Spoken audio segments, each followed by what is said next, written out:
Hello, everybody, and welcome to Roll20 Presents Dungeons & Dragons Tomb of Annihilation. I just love saying that. It sounds so metal. I know. Hold your invisible orbs aloft. Everybody make a wizard face. Hi, everybody. So we are probably new faces to many of you. This is our first stream ever, being hosted by the very gracious twitch.tv/D&D, and we are super happy to be here. We've been playing games together on Roll20 over on our channel, Roll20 app for what, about a year now together? Yeah, a little bit more a little over a year. Yeah, and we've played all kinds of games. We play old school D&D. We played World of Darkness. We played some indie stuff. We played Apocalypse World. We're playing a game of Burning Wheel right now. We ran through a bunch of the first season of Adventures League.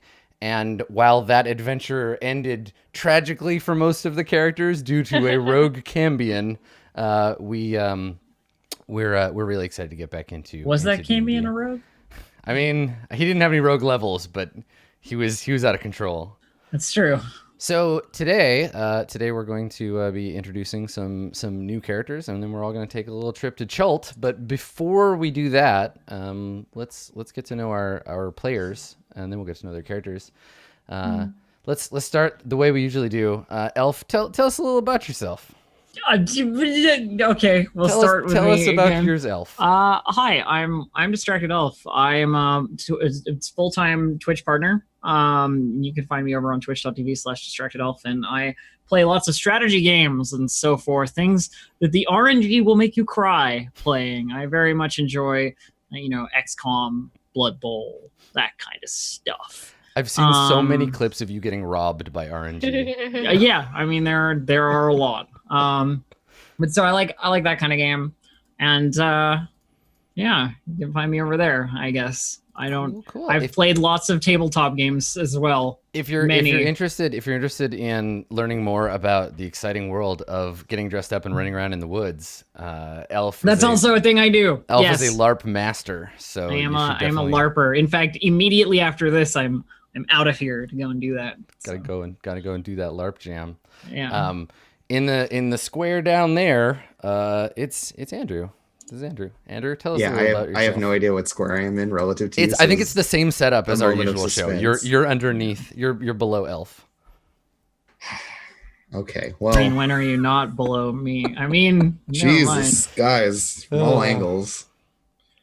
My name's Andrew. I am a game designer. Yeah, you are. In progress, in the process of designing a game called Girl by Moonlight, which is a magical girl hack of Blades in the Dark.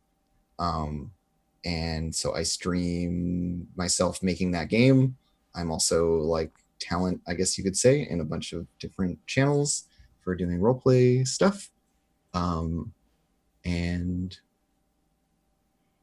I don't think there's really much else to say. Yeah, that's me. Cool. If you're watching this live and you can't get enough of that English accent and you're sad there's a bunch of North Americans, we got you covered, because down there, my boy Dave. Hi, Dave. Tell us about yourself. Hi. Yeah, hello. I'm from the same place the previous cast was, or the same country. I guess. Probably. Chances are good. But I was watching a little bit. What do I do? I'm like basically on these two shows. I should have just read out my bio. I spent a really long time writing my bio. My bio is really good.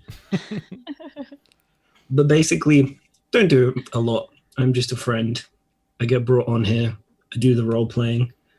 Then I do nothing else. And that is my life. That's pretty good. It's a pretty good life. Sounds like a good Dave returns to his pod to enter cryogenic suspension until the next week. You'll notice as you watch this show that there's some rules mastery going on. I am comfortable game mastering Dungeons and Dragons because Dave knows so much more about it than I do. So I'm gonna be using Dave as my own personal rules reference. Dave is very good at D&D, so I'm excited to see how that goes. Right. No pressure in front of a new. Yeah, way to just talk him up, Adam. What a jerk. Jesus. Last but not least, our lady in blue up in the top corner there, Blue Jay. Tell us a little bit about yourself. Hi, my name is Blue Jay, and I have the your ladyship trait. So if you don't refer to me as my lady, it is a grave insult, and I can have you beheaded. Dangerous. I am also a full-time broadcaster, just like our lovely elf. You can find me at twitch.tv/bluejay, or with these nerds once a week now, right? On twitch.tv/roll20 app, and I guess once a week here. That's pretty exciting. Pretty much the best thing about my life is that I play video games and role-playing games for my job. So it's pretty great. Elsewise, you can find me playing Overwatch, posting a lot of selfies on Twitter, or reading books on Wednesday nights. So, I mean, once my voice stops being shitty. Cool. Thanks, Blue Jay. If you don't know who I am, my name's Adam Coble. I'm going to be the DM of this Ship of the Damned. I've been the GM in residence at Roll20 for just under 2 years, and I have been running games and doing the social media stuff with them for that time. I'm also a GM over at Roleplay, where I'm running a wacky sci-fi show called Nebula Jazz, and a very, very deadly game of Dungeons and Dragons called Court of Swords. We're on our 40th episode, give or take, and there's a lot of blood. So if you want to check that out, that's at twitch.tv/amejp every Tuesday. You can find me at twitch.tv/Adam Coble, where I play games and talk about stuff, and I also co-wrote a game called Dungeon World, which you may have heard of. And that is our cast. However, we're not going to be playing ourselves. I mean, we could, I guess, but that's no fun. I wouldn't last long I in would a like dungeon. to play myself. Thank you. We would all get killed almost instantly. I can barely lift a sword, let alone Yeah. wield one. So let's talk about our characters. Now we talked a little bit before we got started about some like general stuff of the characters, and I don't like to do the whole like dramatis personae where like my character's name is this and he has this color eyes and he's wearing these clothes. We can describe our characters once we get into it, but the way the characters are connected is more interesting to me. And we talked a little bit about this, and help me get us on board with this, everybody. But it sounds like Dave, your character Malik, and Blue Jay, your character Arcturus, you know each other already. It seems It like would that was make the sense. jam. Yeah. I am. We're in similar jobs, right? Mm-hmm. Yeah, I don't know if we've ever been in the same specific Culture. institution of learning, but as personally an archaeologist and you are an anthropologist, I'm sure we've worked together on some stuff. And Mhm. more specifically, this venture, I'm sure, is a joint one between our two respective wherever it is we work, which I've not bothered to work out yet. Like, Yeah. you can only do so much backstory for a level 1 character before you're just asking for them The to Candles Keep High Academy of Anthropological Research and The- Studies. Wise Alondo Community College for archaeologists. Why so long, Joe? Oh, community college, brutal. So Come on saith down. the wise Alondo. Come on down. It's a bargain. So saith the wise Alondo. They've got a big cardboard cutout of Alondo. God damn Well, that's a thing now. Rhymes joke. So the two of you, yeah, you're an archaeologist. You're an archaeologist and an anthropologist. You are learned adventurers, despite being level 1. But we've got kind of an Indiana Jones setup going for the two of you. And I think, yeah, you've worked on a dig or a some kind of project in the past. Were you researching the ancient Arakokra peoples? Because I am totally all about them. And Yeah, probably at least once. yeah, so that's probably how we met. Because I was with the current ones, and you were researching the old ones, and we're like, Okay. I tell you what then. I have an undefined dig site trinket. What From- little gift did you give me to commemorate our work together? what would I have given you? Yeah, like thing you would have found that you would have given me, and I've kept it.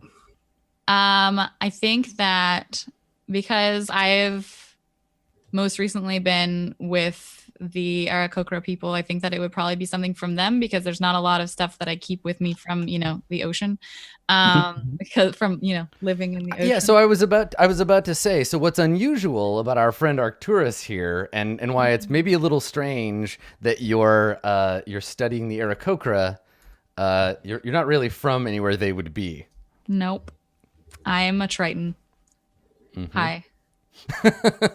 I'm Fish Fabio. Mm-hmm. So yeah, no, it's I find it very interesting. I'm excited for the character. To one of the traits classically of the Triton people is that they are uninformed about the cultures of the surface. And so with the new backgrounds from Tomb of Annihilation, I just thought it was super fun and funny to have a Triton trying to kind of correct that lack of knowledge, that ignorance of his people. So I like it. Yeah. Fish gotta swim, birds gotta fly. But why? Why are they like this? It's good. I like it. So the two of you have a shared academic background. Now, far from Baldur's Gate, where we begin our tale, in the land of Chult, we got a couple of misfits we need to get to know. Hey. So, which is it Ishi? Yeah, like Ishi. Yeah. Ish or E? Like it's like if something were fishy, Like fishy without but the F. You don't Yeah, have the F. yeah. Okay, Ishi. right. All right, Yeah. perfect. Yeah. My inclination is to try to make everything the Japanese pronunciation of it because it's the only non-English language I speak. Well, I'm trying to So- think. When I was writing it, I was like, Ishi. what would a kobold name sound like? I'm like, it would sound like with some S's and weird noise and short. Yeah. So Ishi, you are a kobold. And I am a kobold. Yes. Yeah. And so tell me a little bit about your situation, because you're not an academic. You're not a student. No. You went to the school of hard knocks. Yes. I am. I'm an urchin by background, so I imagine I was brought over to Port. What was it? Port Nyanzaru. Port Nyanzaru on a boat at some point and left there. Like you stowed away. Yeah, exactly. Like a rat on a ship. You're basically like a rat that's snuck onto the ship. And I got into some trouble, and somebody wanted to kill me for some reason. I'm a kobold. You don't need a big reason. Adventurers do it all the time. Yeah, and then they tripped and accidentally stabbed themselves, and now everybody thinks I killed that guy, and now I've got to run on that reputation of being a badass now. Yeah, you're a mighty kobold warrior. I am a mighty kobold warrior. I killed a human. Yeah, that's like a big deal. I like the idea of it being some like famous duelist or pirate or something who was just way too drunk and was like, "What are you looking at, you stupid kobold? Don't you know I'm a duelist?" Like pulls his sword out and falls on enemy. we should come up with a name for this dude. Like he's some pompous like Omnian tourist essentially. Yeah. And yeah, he made his fortune being a duelist, and then went to Chult to like I don't know, like look around in the new jungle. and exotic things. and entangle himself with exotic people. So we need a name, and then he got various drunk and ways. got killed by this kobold, this mighty warrior. So we need a name for. Yeah, I'm getting vibes of I don't know if you played Fable 2, but the character Stephen Fry voiced, Reva, the hero of skill, is like totally in my head. So I don't know what like name like that. He's great. He's a fun character. What are we gonna Some call kind of this name guy? like Yondo or Mhm. Yeah, like like he's the Archibald. Gaston of our setting. In fact, you could he's totally the you guy. could call him Gaston, and I would be happy. And then you could have an excuse to introduce French-voiced NPCs, Alright, which what we are know you we- love about him. Well, we can ponder. He has a name. He's the mighty duelist. He's like the mighty duelist. the poison fang of yeah, I like throwing a Vaughn in there. Yeah. Yeah, definitely. Something Vaughn. Some highfalutin fancy Alexander Let's call him. Von Okay, I something. got a first name for him. Let's call him Herschel. Herschel. Yeah. Let's call him Herschel Von like something. Herschel von Saberberg or something. Yes. All right. That's perfect. Cool. Saberberg is the name of his now empty estate. Yeah. Right, because he's not actually from a noble line. He Yeah. just like made one up. Yeah. Herschel von Saberberg. Herschel von Saberberg, noted duelist, and now corpse, killed by Ishi Snaggletooth, who has now got this reputation. Fantastic. Yeah, and I took his sword and ripped off some of his fancy red cloak, and I thought, well, I better look the part when I tell this story. So now I'm a kobold duelist. Perfect. I love it. It's great. So you don't how really floppy is your hat? How big floppy is the my feather in it? I imagine it's actually like half of a hat and then like some sewed on material. So one side of it just like flops down entirely. Yeah. Yeah. Porthos, Aramis, D'Artagnan, Snaggletooth. Snaggletooth. Awesome. Yeah. So you're a kobold, and maybe you might be the only kobold in Chult. Like it's a new place, and we certainly know that there are goblins here and other monsters in the jungle, but I don't think it's a natural place for kobolds to dwell for the most part. So at least in the port, you are the lone creature of your species. But you've made a friend. You have a friend in. I do port. have a lovely friend. Let's get introduced to your lovely friend, who's also I was gonna say a fish out of water, but that's this whole other thing. Hey, so my character's name is Little Fox. She is a furbolg.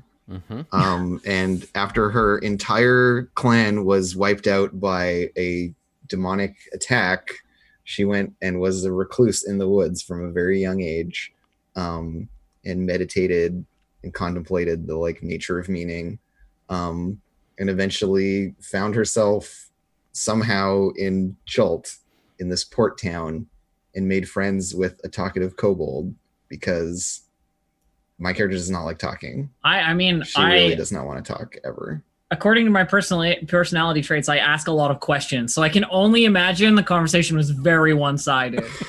Yeah, my personality traits are things like I've been isolated for so long that I rarely speak, preferring gestures and the occasional grunt. So we formed this like kind of practical partnership, and then it also helps that I'm 8'2" and 280 pounds and can like literally tear someone's skull and spine out of their body. So I like lend that. some credence to our being No, but like a pair that's of the thing. Like badasses. the fake it till you make it thing is way easier when you have an 8'2" friend Right. to back No you one, up. no one will mess with you because of your giant friend, but you assume it's because they know Because that of Ah, your you're. yes. fearsome reputation. I am right? a famed duelist. Ha ha! And then like there's this big shadow of a furbolg behind me. It's so good. So yeah, that's Little Fox, her ironic nickname that stuck. Nice. That's great. Yeah, cool. So we have Arcturus, who is a Triton anthropologist cleric. Arcturus, what god do you worship? I worship Istitia, which is the king of water elementals. He's a neutral primordial deity of elemental water and purification. Nice, excellent. Okay, cool. And we have Ishi Snaggletooth. Ishi, you are a kobold fighter. I am a fighter. Yes. A fighter urchin is your background. Excellent. Little Fox, you're a furbolg. I'm a what's your barbarian, Yeah. and I am a hermit. Mm-hmm. Well, former hermit. Now. Former hermit. Yep. Giving up that life. And Dave, what's your character's full name? Okay, and please bear with me. I tried to learn the pronunciation, but it doesn't come naturally, obviously. But I'm playing Malik ibn Tahir al-Gharib. I think that might have been too much on the R, but that's Malik, son of Tahir. And I got the title from my tribe, my little clan that I was part of the Curious, since I'm an archaeologist by trade. Mm-hmm. My character is a sorcerer, a dragon-blooded sorcerer, and I decided the way for it to make sense, being a brass dragon sorcerer, is that he comes from the Bedin tribes of Anorok. So if you know the Forgotten Realms stuff, that's a deserty place. I was in the Rasadi clan, And yeah, they gave me this title. And basically, I just really love like practical archaeology. I like going to tombs. I like unearthing things. I have an inborn sense of adventure, and that's why I'm doing this and going to this crazy place, because, you know, big lost city, that's where you want to be. So we'll start with the two of you then, the ones that are in Baldur's Gate. You found your way here, maybe just on the tail end of an exciting educational adventure. You've just stepped off the magic school bus, and you find yourselves in Baldur's Gate, and you've been here, I don't know, a few days. You're kind of waiting to find another job to pick up, go on your next exciting adventure, and in the city of Baldur's Gate, the talk of the taverns has been about the so-called death curse. So there's this rumor going about among the gossipy inclined about a wasting disease that has begun to afflict anyone who's ever been conjured back from the realms of the dead by magic. So people who have died, either the wealthy who have died of, say, natural causes, but who were able to afford a priest to summon them back from the god's realm, or many adventurers who suffered misfortune in their adventuring career and died and was brought back. But now, 201, anyone who's ever been raised from the dead is afflicted by a terrible wasting disease. They grow thinner and weaker each day, slowly and steadily sliding towards the death they once denied. When they finally succumb, there have been a few that have supposedly died from this death curse. They cannot be raised again, and neither can anyone else, regardless of whether they've ever received that miracle in the past. The magic that is capable of bringing back a soul from the land of the dead seems no longer to function. Temples and scholars of divine magic are at a panicked loss to explain this curse that affected the entire region and possibly the entire world. So a serious business that has started to afflict these folk. People are now more afraid of death than they ever were before. So this is something that has to all of you become clear as sort of some gossip. Now, to distinguish ourselves from the other casts, we decided to take this a step further. And if you die in the game, you die in real life. Fear of death experience. No, it's after you die in real life, and then we revive you in real life. You then get the You wasting then have sickness. a wasting sickness. Oh, yes, That's how far we're taking to it. really immerse ourselves in the game, everyone has anthrax, and so listen, I've already got the wasting sickness. we method here at No, Roll20. God, no. Immersion. We've all given ourselves a horrible wasting disease. It's called Pax Pox. So so someone asked in chat, and I wanted to be clear because this is the first episode. Yes, everything that you're going to see is my view of the module and of Roll20. So you'll be able to see all of my notes. You'll be able to see the box text that I'm reading. You're going to get to see the secret maps of the dungeons and all of the layers that I can see, which is great because the players are going to be ignorant about all that stuff. So I do ask that you don't spoil it in chat. I know you can see it. You know you can see it. The players will try to behave themselves and not do too much in chat. But keep in mind that you can see things they can't. And that's when it'll be fun, when they blunder into traps. So you'll get to see that stuff. We get a little dramatic irony going. So the two of you, you're in Baldur's Gate. You've spent some time maybe looking for work. Put word out that you've returned. And I think that you've been invited by someone that you have like a friend of a friend kind of connection to.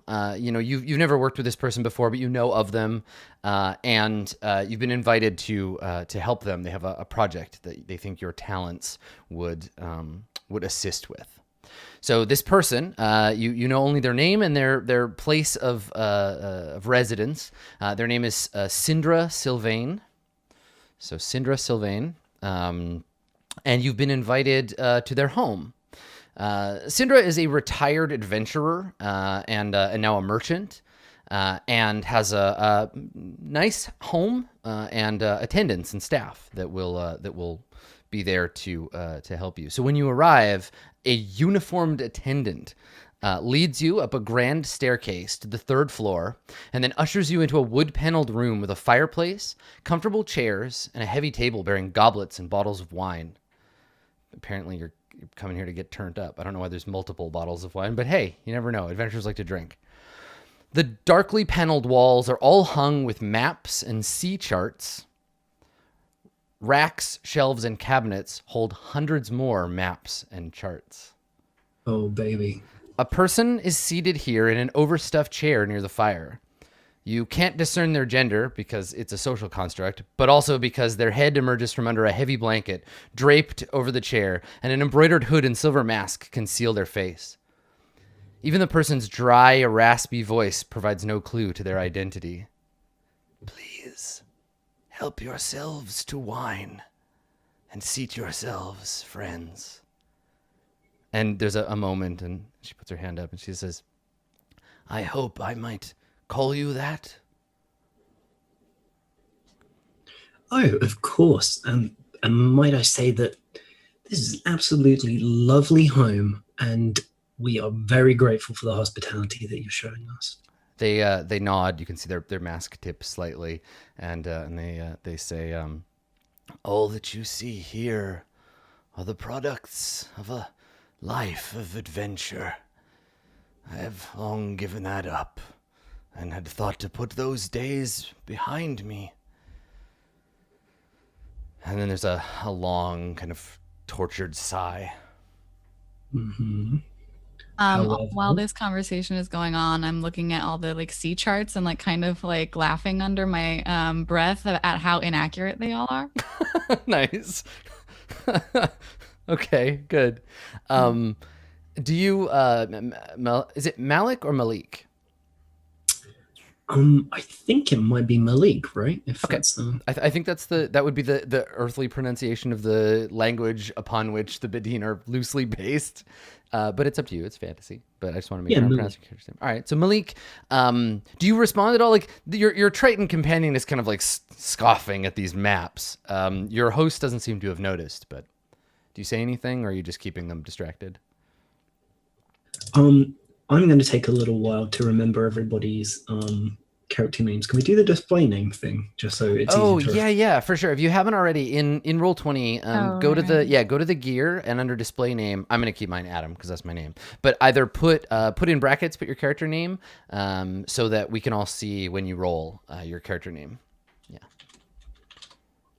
Okay, now you have just the character name. No, That I'll works work too. it out. I mean, you know what Blue Jay's name is. I would Arcturus. hope that you know what my name By now. actually is. Yeah, but the thing is, you've not got the blue one. It's got a green thing next to Arcturus. Look, There we go. Oh, All right, you want great. me to do that? I'll do that then. Okay. Okay. So so what are you gonna do, Malik? She's called you here, and she's giving you some room to like ogle her adventure stuff. She knows you're a bunch of nerds, so she's okay with that. But you know, Please inspect them. yes. I should hope that perhaps once our business is concluded, I might return here and peruse this fine collection of exquisite maps and other cartographical substances of information. I don't know why that came out so weirdly. So I'm guessing your point Just is a like little- talking to me. I get a little bit excited when I see maps. Part of my work is in cartography myself, so to see such fantastic Syndra. Yeah, Syndra nods and says, "Yes, many of these maps have been collected recently. I have expended no small amount of my fortune accumulating them for just this situation. Please." Is there something you're searching for in particular? She nods. Yes. I was an adventurer, as I said, but not always a good one. I fell ill of some dire circumstances and was killed. But luckily, I had a cleric by my side. And she looks pointedly at you, Arcturus. Never leave home without one, they say. And she kind of chuckles and then like it turns into a cough, echoing a bit under the mask. I find it nigh impossible.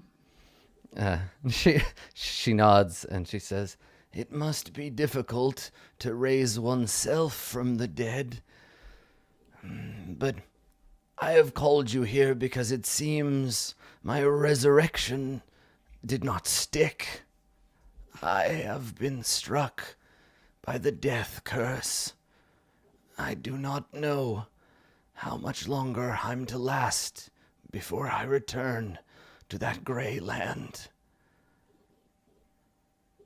She sighs and she places on the table a silver pin.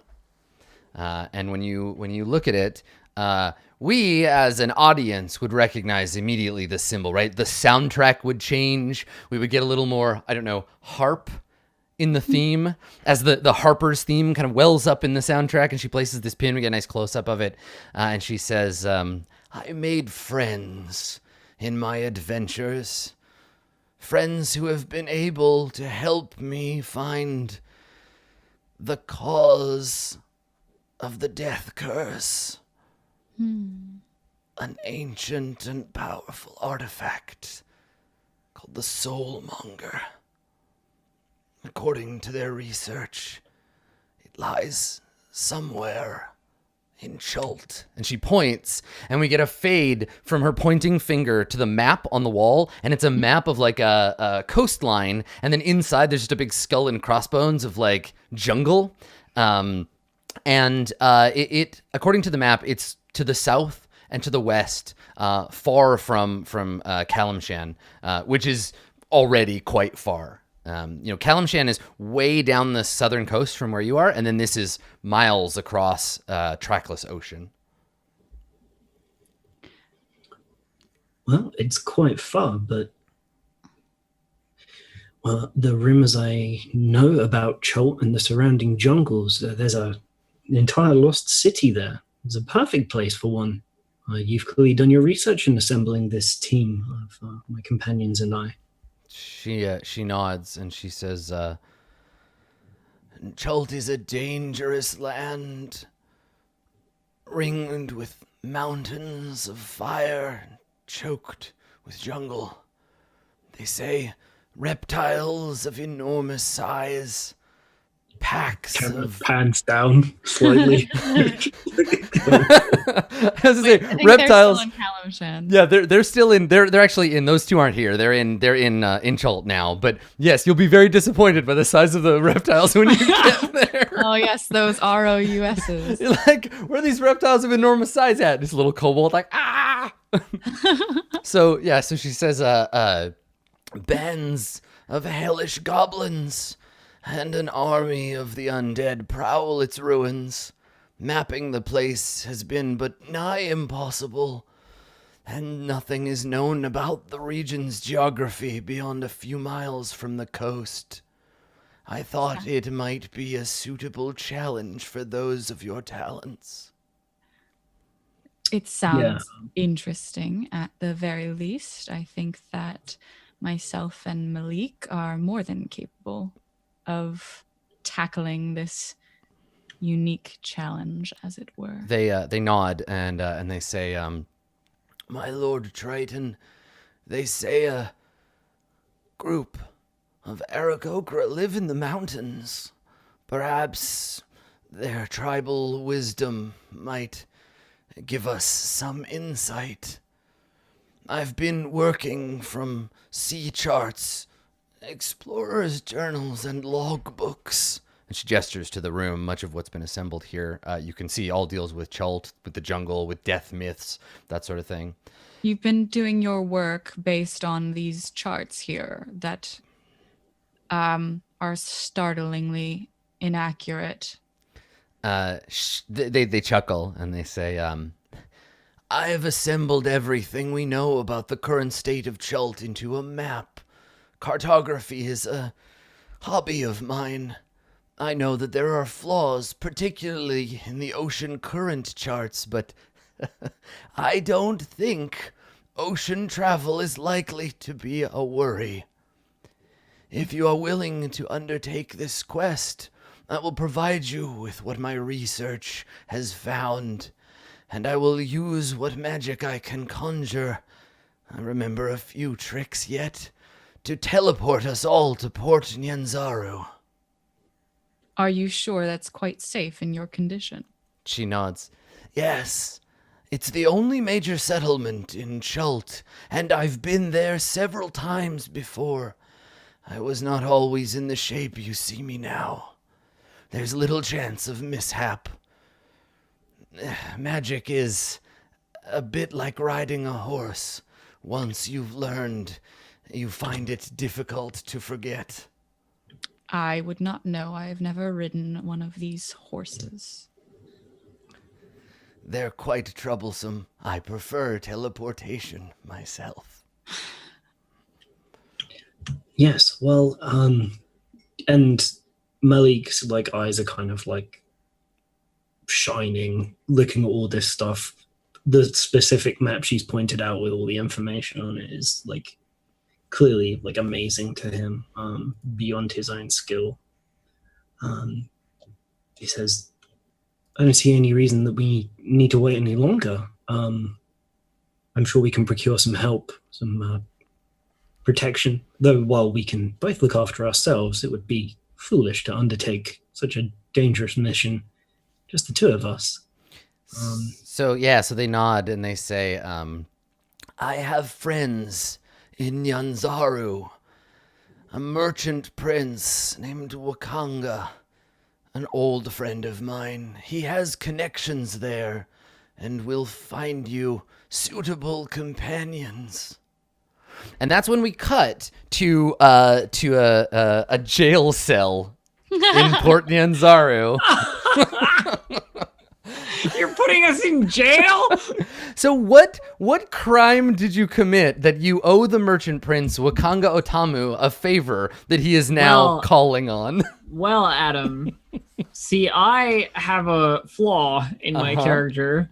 That is, it's not stealing if I need it more than someone else. All right, so let me show you. I think you're dealing with Wakanga himself. And I will show you his picture. Oh, please do. This is Wakanga Otamu. Oh, okay. He's a nobleman. He's one of the 7 merchant princes who rule Nyanzaru. And I think you've stolen something? Yeah, I think I've stolen. What kind of mercantile business could I steal from in this place? Kobold's gotta eat occasionally. Mm-hmm. So there's that. And, my Furbolg friend needs a lot more food than me. So I gotta steal more. Of course. Also, she grew up in the woods and doesn't understand laws Property. and money very well. Yeah. Yeah, so when Ishi's just like, no, it's fine. I can get it. No problem. I love that Little Fox. Yeah, Little Fox was like raised in a hippie anarchist commune where they didn't have private property. So like this kobold just being like, here you go. Oh, that's so good. I love it. And I spent like a century on my own in the woods meditating, and then came to town. So Wakanga Otamu he deals in minor magic items, potions, scrolls, knowledge, information, and lost lore. So he is you stole a potion or something from him. Oh, for sure, yeah. Which is a serious enough crime to be jailed. You get a little injury. You don't want to get it infected or whatever. Just a magic potion, easiest way. Right, totally. So you stole this potion from Wakanga, and he knows of you, right? He's a connected noble lord, and so he's standing outside the bars of this cell. And I think that Little Fox, you have to like sit on the floor because the ceiling is too low for you to like stand. Yeah, I'm like in like fetal position in this cell, trying to like take up as little space as possible so that Ishi doesn't get crushed. Ishi, have you been arrested before? 100%. Oh, yeah, Definitely. All right. Definitely. So Wakanga is here with 2 guards, and they're kind of like looking at each other. And I think that maybe one of them, you get the impression that one of them is like a little scared of you because of your reputation, and the other one is like, "Come on, man, it's just a kobold." Or maybe neither of them know what you are. Maybe both are like, "Is it some kind of tiny dragon? No, it looks more like a dog. I think it's a rat." No, tiny dragon. That one. Right, totally. Yeah. Every time they describe you to someone else, it's like a different monster manual drawing of a kobold. Yeah. Don't they normally wear candles on their heads? So these 2 guards are in the back. They have these like short swords and tall oval spears and shields, and they're kind of like there just in case you decide to cause trouble. But Wakanga is standing unafraid. He's up at the front of the bars, and he's looking at you, and he's like shakes his head, and he's sort of clucks his tongue at you, and he says, Ishi, again, we've talked about this. But you have so much stuff, and you can't possibly need it all. I mean, just one potion. Come on, Wakanga. It's not really that big of a deal. Ishi, you and your friend, you know this, you have to pay for things. This is how it works. We have currency here for a reason. I know I have to pay for things, but I don't have enough gold, so I could give you some? He shakes his head. I don't want your gold, Ishi, but I may have something you can trade me to make us even for your crimes. Oh, no. I mean, what can I do for you, my dear friend? We're not quite there yet. A friend of mine from Baldur's Gate will be visiting soon, bringing along a few servants of theirs. They have a project that might require someone show them around the port. I can think of no better way for the 2 of you to pay off your debt than to act as ambassadors for Nyanzaru. Are you sure you want... I mean, what kind of friends are they? Important ones, Ishi. Important how? Ones. Are we gonna get paid? And he leans back and says, "You're in a jail cell for thieving from me, and how you long asked..." would I have to be in this jail cell if I didn't do that? Why, that's up to the courts. And Ishi, the courts take a long time to decide I'm these things. not saying I'm not gonna do it. I'm just asking. Sure. I promise you, Ishi, if you do a good job and impress me and my friend from Baldur's Gate, I will see you are properly compensated for it. Yes, that is the only acceptable response for a personage of my skill and skill. Yes. So it was Dave pointed out in chat. You're acting on one of your character traits, aren't you? I am, which is I ask a lot of questions. Yeah, take inspiration. Yay! So Wakanga turns to you, little fox, and says, "And what about you, my silent giant? What do you think? Would you like to get out of this cage?" Yeah, and she like stands up and like has to like hunch over to stand up and kind of like pushes Ishi out of the way, and then just like I'm just gonna lean on the door until it opens. As you push her, there's a small like, hey, what? And yeah, it's just like one hand. This like my arm is as tall as you, and I just like sweep you into the corner, and then just like grab the bar, and it like crinks a little bit in my hand, and then I'm just gonna push. Yeah, and open the door. I mean, I don't think it's that hard. Let's have you make a strength check. I think Great. DC 10. There's a chance that the bars will hold, but let's find out. Ooh. All right. Actually, so why? Yeah. So normally she you'd be goes able to just push this thinking open. to just Yeah. What is it that stops you? What if it's me being like, no, don't destroy the thing. And so like the bar, the 2 bars, this like set of parallel bars that she grabs onto to like lean on the door, they both like cave in just a little bit as she grips down, but then she stops and just kind of like shrugs, sits back down, and says, "Why do I always get put in jail when you steal something, Ishi? Just do what he says. I'll come along." Well, I mean, technically, I gave it to you, so I might have. Yeah, there could be an argument that I didn't steal it, but then you step. Never mind. It's fine. We'll do the thing.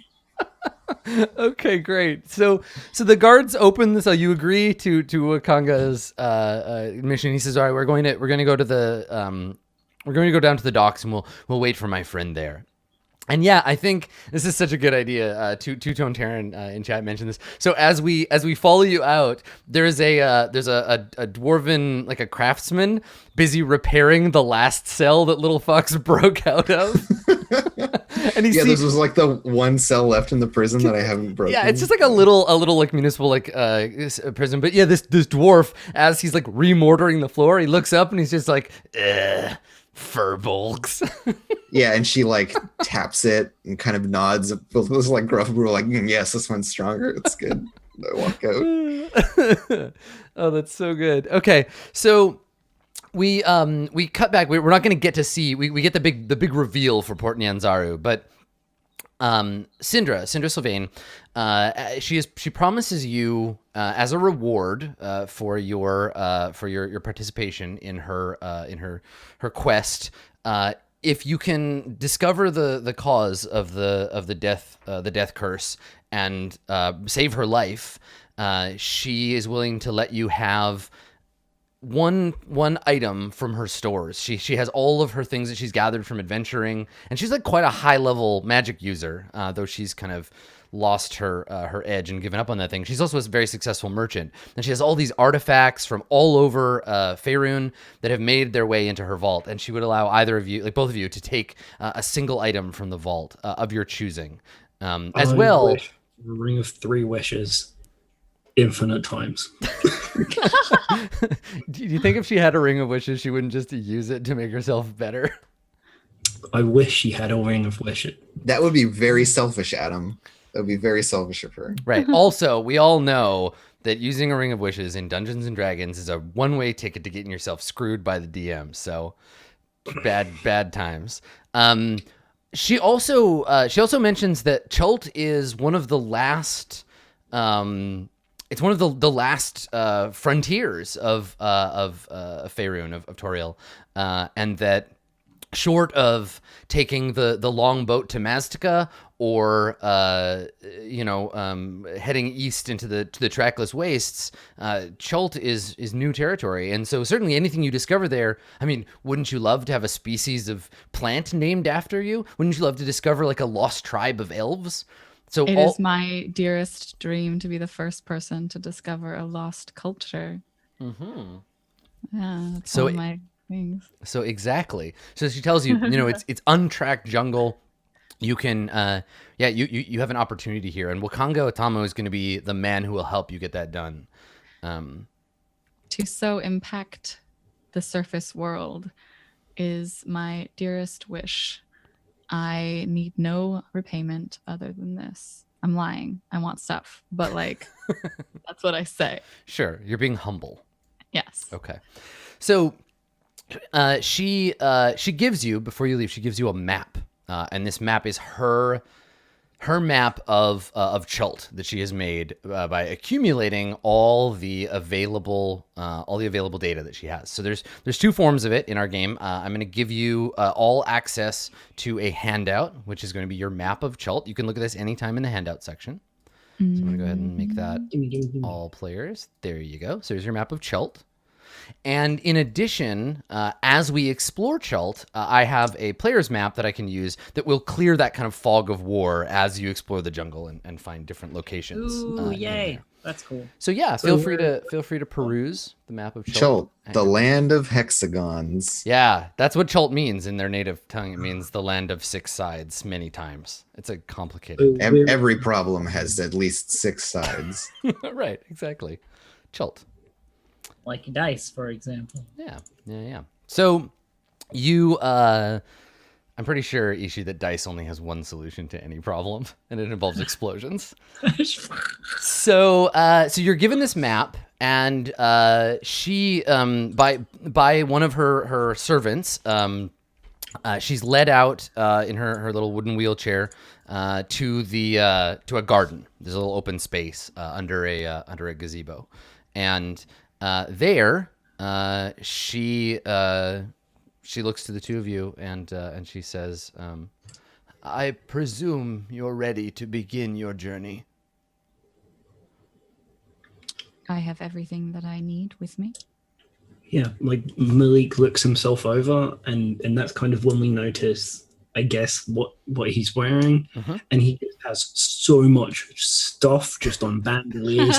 You have 3 lanterns, right? Lantern, like a shovel, like 10 candles, just like everything he could think of that he would possibly need in an archaeological dig by himself. You are ready to schlep. You ordered from the like Faerun equivalent of the Acme company, and you've got the like Acme plus, bonus adventures kit. Totally. I love it. All right, cool. So yeah, big, huge backpack, lanterns hanging off of you, weapons. I guess do you actually have any weapons? No, I have. There you go. I have my little arcane focus staff, and I also have like a walking quarter staff, which is the 10-foot pole as well. Nice. I just doubled them up in my head. I didn't want 3 different kinds of stuff. Yeah, where Malik may have just staffs, I am practically bristling with weaponry. Yeah. Arcturus is wearing chainmail, and his like trousers are cut off at the knee because he has like fins on his feet, and he can't wear shoes probably because like his feet are all like webbed and weird, and it would be weird anyway. And he has a warhammer, a crossbow on his back, a trident, and a shield. The weapon of your people. Yes. How could I be a Triton with no trident? It was impossible. I bought one. It's that weird fork thing you're carrying. It's not a fork. It's a trident. Yar, I'm not a fork. Yar. Not that kind of trident. Somewhere a magic trident shivers in pain. Yeah. So I feel like we must have come to this meeting knowing that we were going somewhere, because I wouldn't normally walk around bristling with weapons. Or maybe I would. Yeah, I mean, I think you're ready for adventure. Like all the time. Yeah. This is Baldur's Gate. You need at least that much to like walk to the corner shop. Totally. You don't want to accidentally steal from the Flaming Fist and have them come over and just beat you to death. So you got to be ready. And like, serve the Flaming Fist. you're in hostile territory all the time because you're out of the ocean. So I would mean, I imagine don't your see character it might. as hostile. Okay. You're in foreign territory. All right. So yeah, seeing that the two of you are appropriately accoutered, the first time you hear any strength in Syndra's voice, and rather than the weak kind of wheezing sound, some other more powerful voice emerges from them, a kind of multi-tonal, elvish, almost like spell song. And you hear it fill your ears, and you feel yourself start to get lightheaded, and what you can see around you begins to fade. There's a moment where you feel like you're falling, where you suddenly have that, like the ground or whatever has been pulled out from under you. And then there's a loud pop, and we see you standing in a bustling market. There's suddenly out of nowhere sound and smells. There's an intense heat and dampness to the air. It's like stepping off of out of a controlled environment, a climate controlled environment, into the jungle. So it's just like hits you like a wet, hot wall. And we get a pan out shot as we sort of pull away. We get a crane shot of this brilliant, beautiful, colorful city, and off in the background, the steaming jungles of Chult. And that's where we're going to take our first break. So we'll take a short break, and when we get back, we will unite the two parties, and we will get exploring the port. Don't go anywhere. We will be right back with more Tomb of Annihilation.